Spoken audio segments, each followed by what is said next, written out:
Good morning, America. My name is Danny. I'm a 49-year-old American. This is my show, Danny's Pits, not for children. So if you're under the age of 18, it is not for you.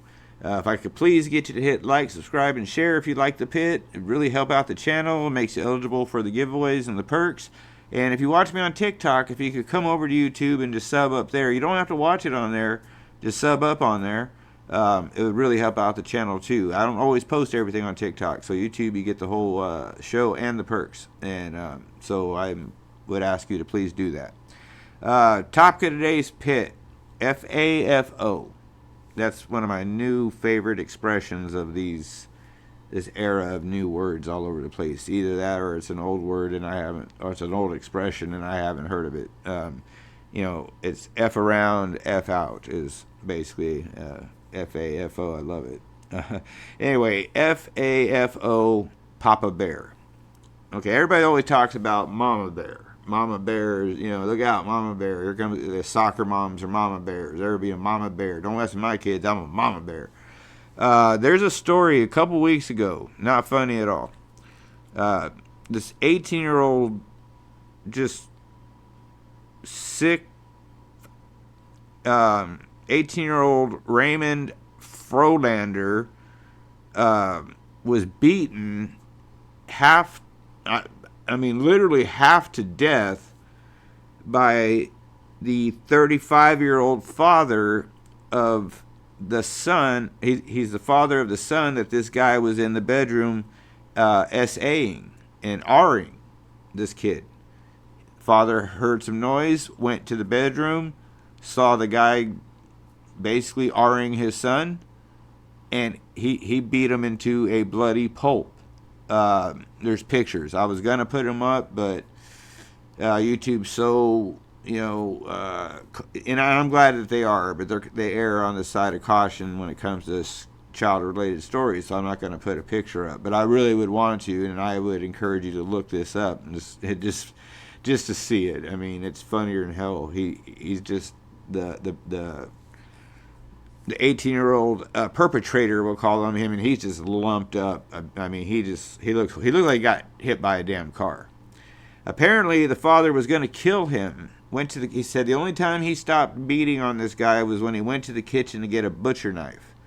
And on the way back into the bedroom, the son that had been being SA'd said, "No, Dad, don't. I don't want you to go to prison. Don't. Just wait for the cops, please." And so the father's basically saying the only reason I'm alive and free, I mean, not alive, but the reason I'm free and here right now is because my son stopped me because I was going to, unalive this man. This is one of those things where you always think it's just going to work out in the parent's favor, and it should. But it's always a coin toss. It's always a coin toss because you can only take someone's life or throw some serious death or great bodily injury if you feel like your life's in danger. And I feel like in that regard, the children are being cut a little short. There's a very famous case. I saw it as a kid on Faces of Death, but you can pull it up on YouTube too. They just don't show the action.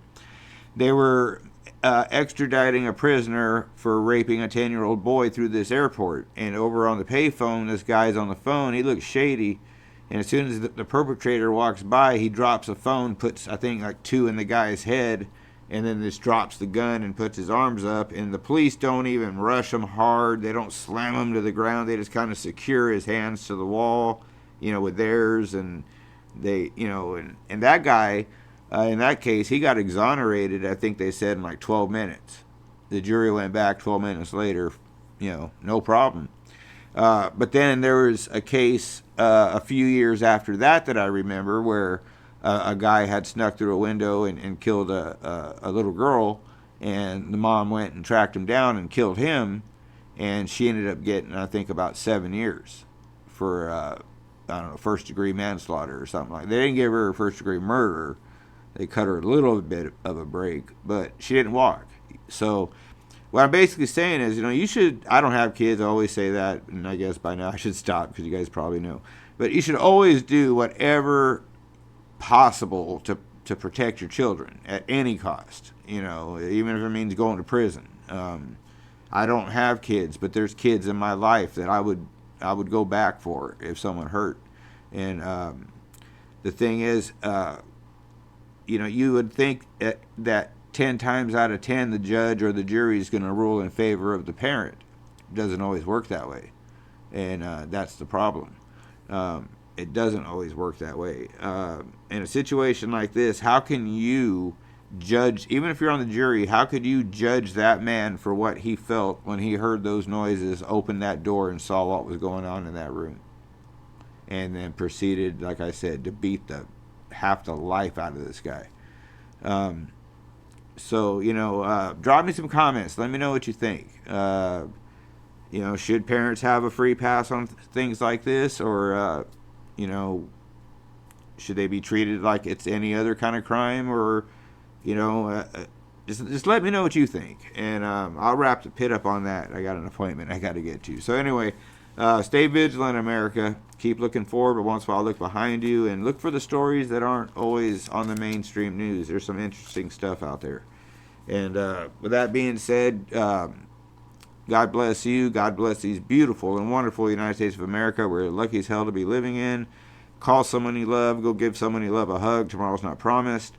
And, man, I'll be back should YouTube allow it. So until that time comes, thank you guys very much for staying tuned and for watching the pit and for subbing up. I really appreciate you guys. And we're building this channel. We're getting there, so we're doing it. So until next pit, stay tuned, guys. I'll be back.